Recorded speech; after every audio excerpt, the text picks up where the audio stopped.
Hello dear students, आज हम आपको इस वीडियो में इकोसिस्टम के बारे में बताएंगे। इकोसिस्टम बिलोंग करता है इकोलॉजी के अंतर्गत। यहाँ पर तो सबसे पहले हम जानेंगे कि इकोलॉजी क्या है।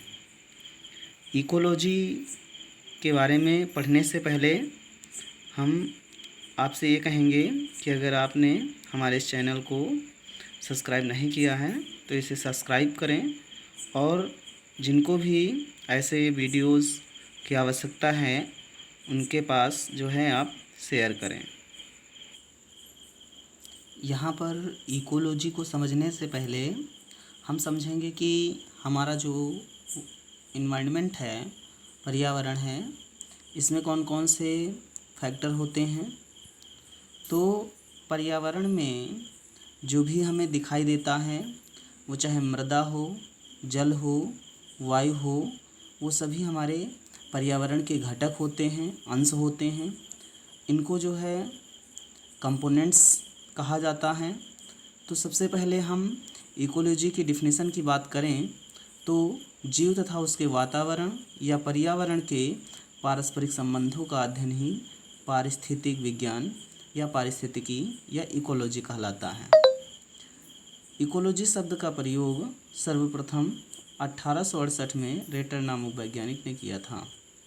इकोलॉजी शब्द का जो प्रयोग था वो रेटर नामक वैज्ञानिक ने किया था और इस शब्द की उत्पत्ति जो है दो शब्दों से मिलकर हुई थी, एक तो ओक्योस और दूसरा लोगस। आप इसकी इंग्लिश में डिफिनीशन देख सकते हैं, the total relations of the living organism to both its organic and inorganic environments means कार्बनिक तथा अकार्बनिक और जीव के बीच के जो सभी प्रकार के संबंध हैं उनको इकोलॉजी कहते हैं। इकोलॉजी की अगर बात करें तो इकोलॉजी का एरिया इतना ब्रॉड है कि इसको एक ब्रांच के रूप में स्थापित किया गया है।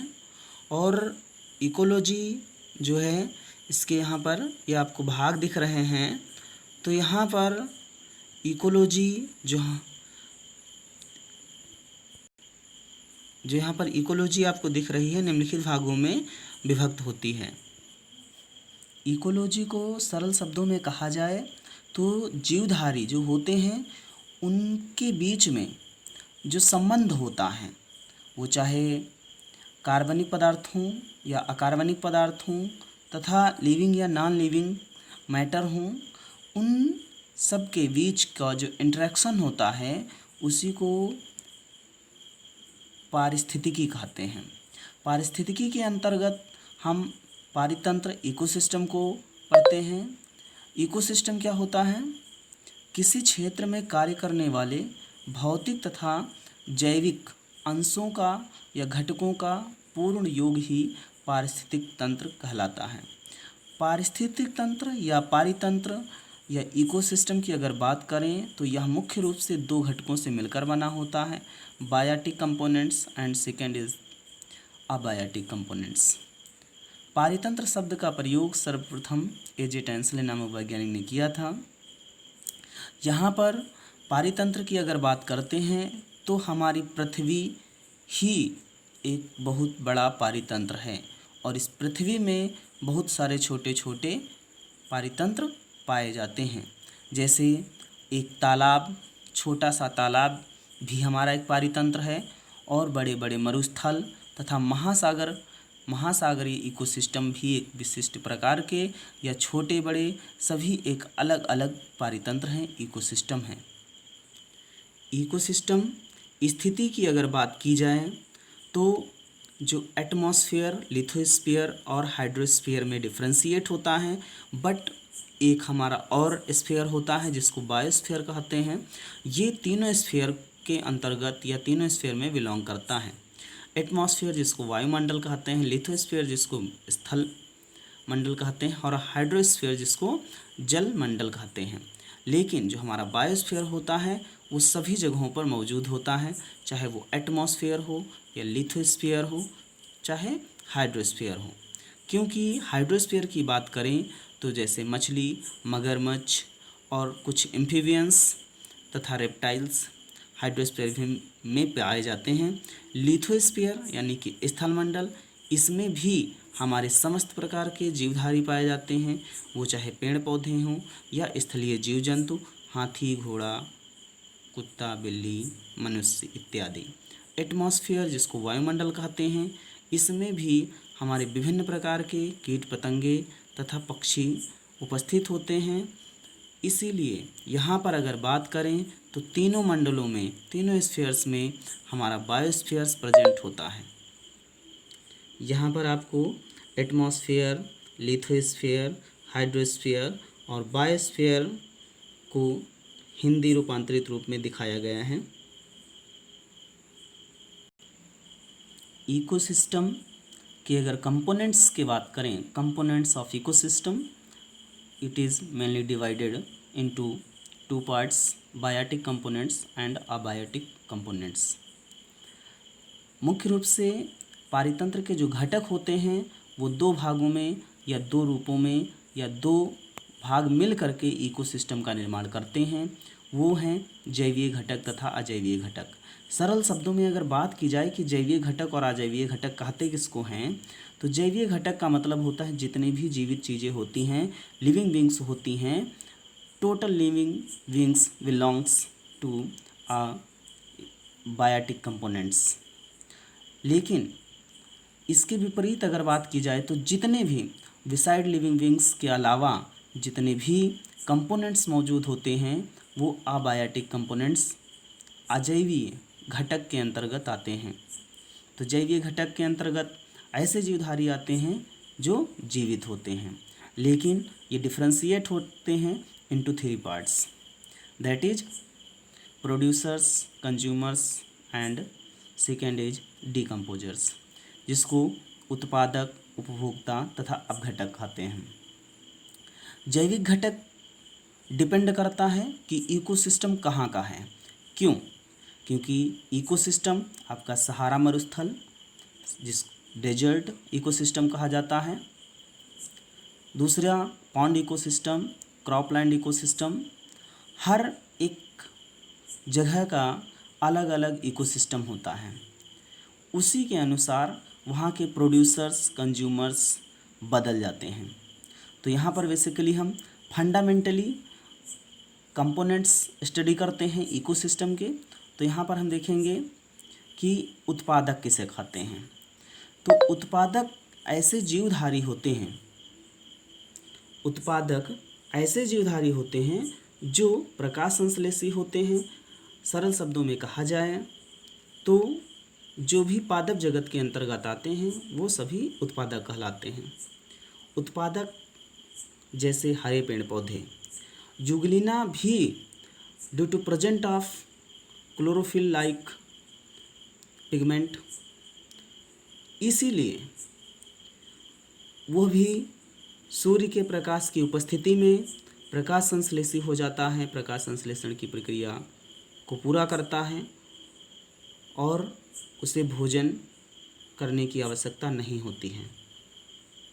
तो आप सरल शब्दों में कह सकते हैं कि ऐसे जीवधारी जो अपना भोजन स्वयं बना लेते हों अर्थात प्रकाश संश्लेषण की क्रिया को कंप्लीट करते हों वो उत्पादक कहलाते हैं। Consumer is the second part of biotic components, means उपभोक्ता जैवीय घटक का दूसरा भाग है। इसके अंतर्गत ऐसे जीवधारी आते हैं जो अपना भोजन स्वयं नहीं बना पाते हैं और ये उत्पादक पर निर्भर रहते हैं, आश्रित रहते हैं, या फिर अप्रत्यक्ष या प्रत्यक्ष रूप से पौधों पर ही आश्रित होते हैं। वो चाहे प्राथमिक उपभोक्ता या द्वितीयक उपभोक्ता से भोजन को प्राप्त करते हों। तो इस प्रकार से उपभोक्ताओं को निम्नलिखित भागों में बांटा गया है। यहाँ पर प्राथमिक उपभोक्ता की बात करें जिसको प्राइमरी कंज्यूमर्स कहते हैं। प्राइमरी कंज्यूमर्स ऐसे कंज्यूमर्स होते हैं जो सिर्फ और सिर्फ पौधों से ही पोषण प्राप्त करते हैं। इन्हें सरल शब्दों में कहा जाए तो ये शाकाहारी होते हैं, हर्बीवोरस होते हैं। मीन्स ये अपना भोजन सिर्फ पौधों से ही प्राप्त करते हैं, जैसे खरगोश, हिरन, बकरी, टिड्डी आदि। लेकिन अगर आप कहीं पॉन्ड इकोसिस्टम की बात करें तो यहाँ पर प्राथमिक उपभोक्ताओं का जो उदाहरण दिया गया है, खरगोश, हिरन, बकरी, टिड्डी आदि, ये तुरंत ही बदल जाएगा। वहाँ पर फाइटोप्लैंक्टन्स यानी कि विभिन्न प्रकार के शैवाल तथा फ्लोटिंग प्लांट्स, उल्फिया या सबमर्ज प्लांट उदाहरण में प्रदर्शित किए जाएंगे। इसके बाद बात करते हैं द्वितीयक उपभोक्ता, सेकेंडरी कंज्यूमर्स।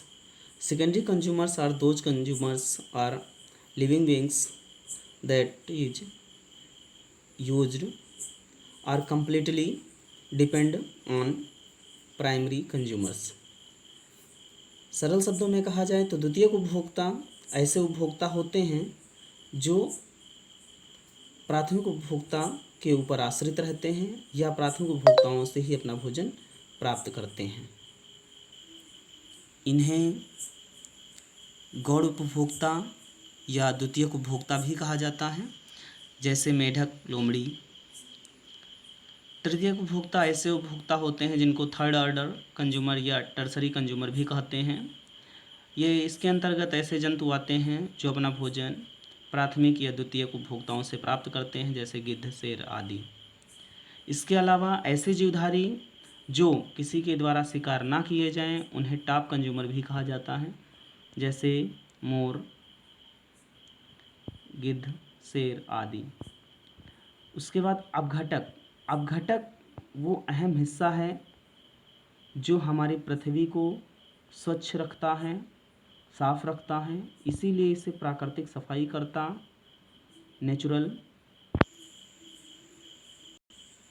नेचुरल क्लीनर कहा जाता है। क्योंकि अगर अपघटक हमारी पृथ्वी पर या हमारे इकोसिस्टम में मौजूद ना हो तो हमारी समस्त धरा, समस्त पृथ्वी मृत जीवधारियों के शव या मृत शरीर से कई बार कवर हो जाएगी, ढक जाएगी। लेकिन अपघटक की उपस्थिति के कारण वो उन्हें अपघटित कर देते हैं, डिकम्पोज कर देते हैं। इसलिए इन्हें प्राकृतिक सफाईकर्ता कहा जाता है। इनका एक महत्वपूर्ण योगदान होता है। इसके अंतर्गत जीवाणु तथा कवक आदि आते हैं।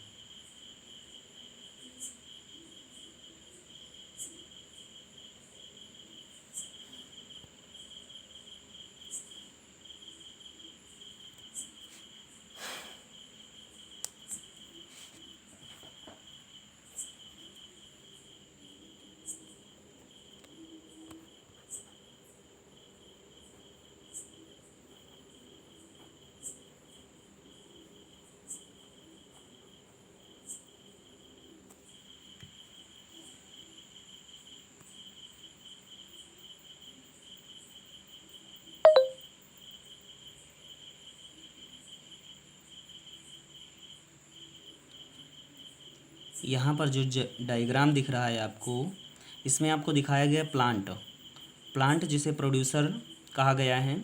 ये अपना ओन फूड मटेरियल सिंथेसाइज्ड करता है थ्रू फोटोसिंथेसिस। उसके बाद में प्रकाश संश्लेषण प्रक्रिया के द्वारा बनाए गए भोजन को यहाँ पर प्राइमरी कंज्यूमर टिड्डी या हिरन उसका उपयोग कर रहा है।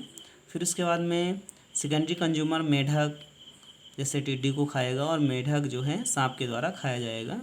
इसको टर्सरी या टिड्डी को सांप भी खा सकता है, इसलिए इसको सेकेंडरी कंज्यूमर के रूप में दिखाया गया है। यहाँ पर शेर को थर्ड या टॉप कंज्यूमर के रूप में प्रदर्शित किया गया है।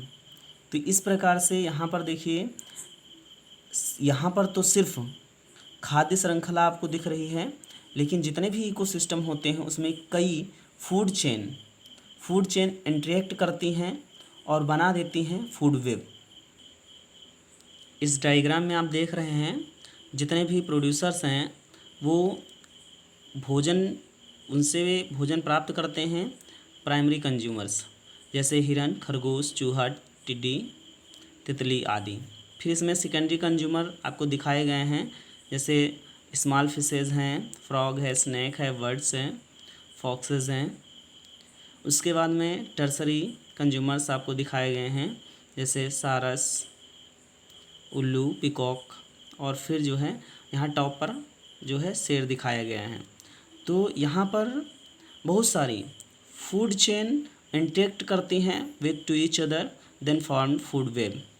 तो यहाँ पर किसी भी इकोसिस्टम को समझने के लिए उसके सभी कंपोनेंट्स के बारे में जानकारी होनी चाहिए, और कंपोनेंट्स फंडामेंटली एक जैसे होते हैं, लेकिन उसके एग्जाम्पल बदल जाते हैं स्थिति के अनुसार, क्योंकि स्थलीय प्रोड्यूसर, स्थलीय कंज्यूमर किसी भी तालाब या जलीय इकोसिस्टम के उदाहरण नहीं हो सकते हैं।